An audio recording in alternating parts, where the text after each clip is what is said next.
ഇത് ആര്യാരുണാണ്. നീരു ആൻഡ് നൈത്തൂസ് മാം എന്ന നമ്മുടെ യൂട്യൂബ് ചാനലിലെ പുതിയൊരു എപ്പിസോഡിലേക്ക് എല്ലാവർക്കും സ്വാഗതം. ഇന്ന് നമുക്ക് ഒരുമിച്ചൊരു കുഞ്ഞൂണ് റെഡിയാക്കാം കേട്ടോ. അപ്പോൾ രാവിലെ എണീറ്റപ്പോഴാണ് എന്തൊക്കെ കറി വെക്കണം എന്ന് തീരുമാനിച്ചത്. അപ്പം നമുക്കിന്നൊരു മത്തങ്ങ എരിശ്ശേരി വെക്കാം കേട്ടോ. അപ്പോൾ അതിനായിട്ട് രാവിലെയാണ് ഞാൻ ചെറുപയർ കുറച്ച് നേരം ഒന്ന് വെള്ളത്തിൽ സോക്ക് ചെയ്ത് വെച്ചത്. അപ്പോൾ തലേന്ന് വെള്ളത്തിലിടാത്തത് കൊണ്ട് തന്നെ ഞാനത് കുക്കറിൽ ഒന്ന് വേവിക്കാൻ വെച്ചിട്ടുണ്ട്. ഉപ്പൊന്നും ചേർക്കാതെയാണ് വെച്ചിരിക്കുന്നത് കേട്ടോ. അപ്പോൾ രാവിലെ തന്നെ നമ്മുടെ ചോറൊക്കെ വെച്ച് വാർത്ത് വെച്ചിട്ടുണ്ട്. അപ്പോൾ ആ ഒരു സമയം കൊണ്ട് ഞാനിവിടെ മത്തങ്ങ റെഡിയാക്കിക്കൊണ്ടിരുന്നപ്പോഴാണ് ഒരു കുഞ്ഞു കഷ്ണം കാടെടുക്കണ കണ്ടത്. അപ്പോൾ ഞാൻ വിചാരിച്ചു വെറുതെ അത് പാഴാക്കി കളയണ്ടല്ലോ എന്ന് ഓർത്തിട്ട് അതും കൂടി അരിഞ്ഞെടുത്തിട്ടുണ്ട് കേട്ടോ. അപ്പോൾ അതരിഞ്ഞ് വാഷ് ചെയ്ത് വന്ന സമയം കൊണ്ട് നമ്മുടെ ചെറുപയർ ഒരു പാതി വേവായിട്ട് വന്നിട്ടുണ്ടായിരുന്നു. അതിന് നമുക്കതിലേക്ക് നമ്മുടെ അരിഞ്ഞു വെച്ചിട്ടുള്ള മത്തങ്ങയും ആ കായും കൂടെ ചേർത്ത് ആവശ്യത്തിന് വെള്ളം കൂടെ ചേർത്ത് കൊടുക്കുക. അപ്പം ഇത് പയർ വേവിച്ച സമയത്ത് ഞാൻ ഉപ്പോ മഞ്ഞപ്പൊടിയോ ഒന്നും ചേർത്തിട്ടുണ്ടായിരുന്നില്ല. അപ്പോൾ ഇപ്പോൾ ഇതിലേക്ക് ഞാൻ അല്പം മഞ്ഞപ്പൊടിയും അല്പം ഉപ്പും കൂടെ ചേർത്തിട്ട് നമുക്കിതൊന്ന് വേവിച്ചെടുക്കാം കേട്ടോ. അപ്പം രാവിലെ ഏട്ടനെ ഓഫീസിൽ പറഞ്ഞു വിടാനുള്ളൊരു തിരക്കിനിടയ്ക്കുള്ളതാണ് കേട്ടോ. അപ്പോൾ ഒരടുപ്പത്ത് ദോശയും ഒരടുപ്പത്ത് നമ്മുടെ എരിശ്ശേരി കുട്ടനും ഉണ്ട് കേട്ടോ. അപ്പം ലഞ്ചിനൊക്കെ കൊടുത്തു വിടാൻ വേണ്ടി പെട്ടെന്ന് ഉണ്ടാക്കാൻ പറ്റുന്ന കറികളൊക്കെ തന്നെയാണ്. അപ്പോൾ ഇതിനുള്ള അരപ്പിനായിട്ട് തേങ്ങ, മഞ്ഞൾപ്പൊടി, പച്ചമുളക്, പിന്നെ നമ്മുടെ ചുമന്നുള്ളിയും കൂടെ എടുത്തിട്ട് ഞാനൊന്ന് ഒതുക്കി എടുത്തിട്ടുണ്ട് കേട്ടോ. ഒരുപാട് അരച്ചെടുക്കേണ്ട എരിശ്ശേരിക്ക്. ഞാൻ ഇതിനു മുമ്പ് എരിശ്ശേരിയുടെ ഒരു വീഡിയോ ഇട്ടിട്ടുണ്ട് കേട്ടോ. അത് കണ്ടിട്ടില്ലാത്തവർ ഒന്ന് കാണണേ. അപ്പം നമ്മൾ അരപ്പൊക്കെ റെഡിയാക്കിയൊരു സമയത്ത് നമ്മുടെ കഷ്ണങ്ങളൊക്കെ വെന്ത് നല്ല സെറ്റായി വന്നിട്ടുണ്ടായിരുന്നു. അപ്പം ഞാനത് കുക്കറിൽ നിന്ന് ഒരു പാത്രത്തിലേക്ക് മാറ്റിയെടുത്തിട്ടുണ്ട് കേട്ടോ. അപ്പോൾ ഇതിലേക്ക് നമ്മൾ അരച്ച് വെച്ചിട്ടുള്ള അരപ്പ് ചേർത്തിട്ട് നമുക്കൊന്ന് ചൂടാക്കി എടുക്കണം. അപ്പോൾ അരപ്പ് ചേർത്ത് നമുക്ക് നന്നായിട്ട് ഇതൊന്ന് മിക്സ് ചെയ്ത് കൊടുക്കുക. എന്നിട്ട് ആ അരച്ച ജാറിൽ അല്പം വെള്ളം ഒഴിച്ചിട്ട് ഒന്ന് ചുറ്റിച്ച് ഇതിലേക്ക് ഒഴിച്ചു കൊടുക്കുക കേട്ടോ. അപ്പോൾ ഈ ഒരു സമയത്ത് നമുക്ക് ഉപ്പൊക്കെ പാകത്തിനുണ്ടോ എന്ന് ചേർന്ന് നോക്കുക. ഉപ്പ് പാകത്തിനില്ല എന്നുണ്ടെങ്കിൽ പാകത്തിനുള്ള ഉപ്പ് ചേർത്ത് കൊടുത്ത് നന്നായിട്ടൊന്ന് ഇളക്കി യോജിപ്പിച്ച് കൊടുക്കുക കേട്ടോ. അത് കഴിഞ്ഞിട്ട് നമുക്ക് ഈ കറി ഒന്ന് ചൂടാക്കിയെടുക്കണം. ഒരുപാടിട്ട് തിളപ്പിച്ചെടുക്കണ്ട കേട്ടോ. അപ്പം എനിക്ക് ഈ ഒരു സമയത്ത് ഇതിലേക്ക് ചാറ് കുറവായിട്ട് തോന്നി. കാരണം നമ്മൾ ലഞ്ചിലൊക്കെ കൊടുത്തു വിടുന്ന സമയത്ത് എരിശ്ശേരി ഇരുന്ന് ഒന്നും കൂടി ഒന്ന് കുറുകി പോകും കേട്ടോ. അപ്പോൾ ലഞ്ചിൽ കൊടുത്തു വിടുമ്പം ഒരിതുണ്ടാവില്ല. അപ്പോൾ ഞാനൊരല്പം വെള്ളം കൂടി ഒഴിച്ചു കൊടുക്കുന്നുണ്ട്. എന്നിട്ടൊന്ന് ചൂടാക്കി എടുത്തു കേട്ടോ. ഇനി നമുക്കിതിലേക്ക് താളിപ്പ് റെഡിയാക്കാം. അതിനായിട്ടൊരു കുഞ്ഞ് പാൻ എടുപ്പത്ത് വെക്കുക. പാനിൽ എണ്ണ ഒഴിച്ചു കൊടുക്കുക. എണ്ണ നന്നായിട്ടൊന്ന് ചൂടായിട്ട് വരുമ്പോഴേക്കും ഞാനിതിൽ കടുകിട്ട് കൊടുക്കുന്നുണ്ട്.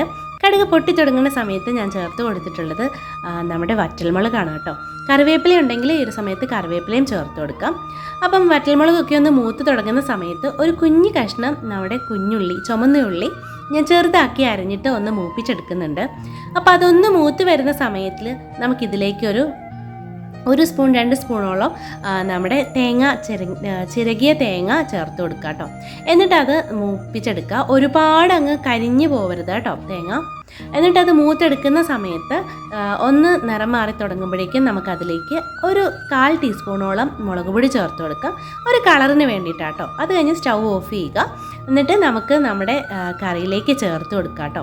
കറിയിലേക്ക് ചേർത്ത് അപ്പം തന്നെ നമുക്കതൊന്ന് മൂടി വെക്കണം. എങ്കിലേ ആ ഫ്ലേവർ ഒന്നും പുറത്തോട്ട് പോവാണ്ട് ആ കറിയിലേക്ക് ഒന്ന് ഇറങ്ങി കിട്ടുള്ളൂ കേട്ടോ. ഒരു 5 മിനിറ്റോളം അങ്ങനെ മൂടി വെച്ചതിന് ശേഷം നമുക്ക് ഇതുപോലെ ഒന്ന് ഇളക്കി യോജിപ്പിച്ചെടുക്കാം. എൻ്റെ മത്തങ്ങ കഷ്ണങ്ങളൊക്കെ നന്നായിട്ട് വെന്തുടഞ്ഞിട്ടുണ്ട് കേട്ടോ. കാരണം ഇത് കഷ്ണങ്ങളായിട്ട് കിടന്നു കഴിഞ്ഞാൽ എൻ്റെ മക്കളിത് കഴിക്കില്ല. അപ്പോൾ അത് അവരുടെ വയറ്റിൽ പോകണമല്ലോ എന്ന് ഓർത്തിട്ട് ഞാൻ നന്നായിട്ട് അതൊക്കെ ഉടച്ചാണ് കേട്ടോ എടുക്കുന്നത്. ഈ എരിശ്ശേരിയിൽ വൻപയറാണെങ്കിൽ അടിപൊളിയായിരിക്കും കേട്ടോ. എല്ലാവരും ഇതൊന്ന് ട്രൈ ചെയ്ത് നോക്കണം. ഇനി നമുക്ക് എന്തെങ്കിലും ഒരു തോരനോ മെഴുക്കുവരട്ടിയോ വേണമല്ലോ. അപ്പോൾ ഞാനോർത്തു എരിശ്ശേരി ഒരു തേങ്ങ അരച്ച കറി ഉണ്ടല്ലോ, എന്നാൽ പിന്നെ ഒരു മെഴുക്കുവരട്ടി ആക്കാമെന്ന് വിചാരിച്ചു കേട്ടോ.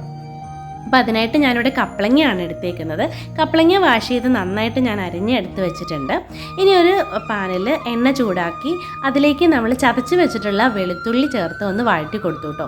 അത് കഴിഞ്ഞിട്ട് നമ്മുടെ സവോളയാണ്. കുഞ്ഞുള്ളി ഉണ്ടെങ്കിൽ കുഞ്ഞുള്ളി ചതച്ച് ചേർത്താലും മതി.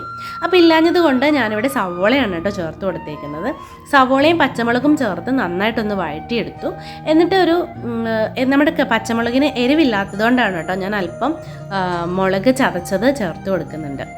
മുളക് ചതച്ചതും ചേർത്ത് ഒന്ന് വഴറ്റിയതിന് ശേഷം നമ്മൾ അരിഞ്ഞു വെച്ചിട്ടുള്ള നമ്മുടെ കപ്പളങ്ങ കഷ്ണങ്ങൾ ചേർത്ത് കൊടുക്കുക കേട്ടോ. അപ്പോൾ അപ്പോൾ ഒരു കളറിന് വേണ്ടിയിട്ട് ഞാൻ ഇതിലേക്ക് ഒരു അല്പം കാശ്മീരി ചില്ലി പൗഡർ ചേർത്ത് കൊടുത്തിട്ടുണ്ട് കേട്ടോ. എന്നിട്ട് നമുക്കിത് നന്നായിട്ടൊന്ന് ഇളക്കി യോജിപ്പിച്ച് കൊടുക്കണം. ഉപ്പൊക്കെ ചേർക്കാൻ മറക്കരുത്. ഞാൻ അല്പം മഞ്ഞപ്പൊടിയും കൂടെ ചേർത്തിട്ടുണ്ടായിരുന്നു കേട്ടോ നമ്മുടെ കപ്ലങ്ങയിലേക്ക്. എന്നിട്ട് പാകത്തിന് ഉപ്പെല്ലാം ചേർത്ത് നമുക്ക് നന്നായിട്ട് ഒന്ന് വഴറ്റി തട്ടിപ്പൊത്തി മൂടി വെച്ച് ഒന്ന് വേവിച്ചെടുക്കാം കേട്ടോ.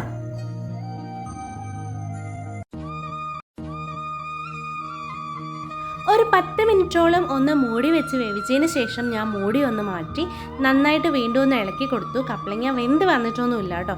അപ്പം ഞാൻ ഒന്നും കൂടി ഒന്ന് തട്ടിപ്പൊത്തി മൂടി വെക്കുന്നുണ്ട്. അതിനുശേഷം മൂടി മാറ്റി നമുക്കിത് നന്നായിട്ടൊന്ന് ഇളക്കി യോജിപ്പിച്ച് തുറന്ന് വെച്ചിട്ട് ഒന്ന് മൊരിയിച്ചെടുക്കാം കേട്ടോ. ഇങ്ങനെ തുറന്ന് വെച്ച് വേവിക്കുന്ന സമയത്ത് ഇടയ്ക്കിടയ്ക്ക് ഒന്ന് ഇളക്കി കൊടുക്കാൻ ശ്രമിക്കുക കേട്ടോ. അല്ലെങ്കിൽ ഇത് അടുക്കി പിടിക്കാനോ കരിഞ്ഞു പോകാനോ ഒക്കെ ചാൻസ് ഉണ്ട്. അപ്പോൾ ഇത്രയേ ഉള്ളൂ, നമ്മുടെ മെഴുക്കുവരട്ടിയുടെ പരിപാടി ഇവിടെ കഴിഞ്ഞിരിക്കുകയാണ്. അപ്പം ലഞ്ച് ബോക്സിലൊക്കെ വളരെ പെട്ടെന്ന് കൊടുത്തുവിടാവുന്ന കറികളൊക്കെയാണ്. അപ്പോൾ ഇന്നത്തെ കറികൾ എല്ലാവർക്കും ഇഷ്ടമായിട്ടുണ്ടെന്ന് വിചാരിക്കുന്നു. ഇതിൻ്റെ കൂടെ ഒരു മുട്ട പൊരിച്ചതോ അച്ചാറോ മീൻ വറുത്തതോ ഒക്കെ ഉണ്ടെങ്കിൽ കുശാലാണ് കേട്ടോ. അപ്പോൾ ഇത്രയേ ഉള്ളൂ. Tata bye, see U.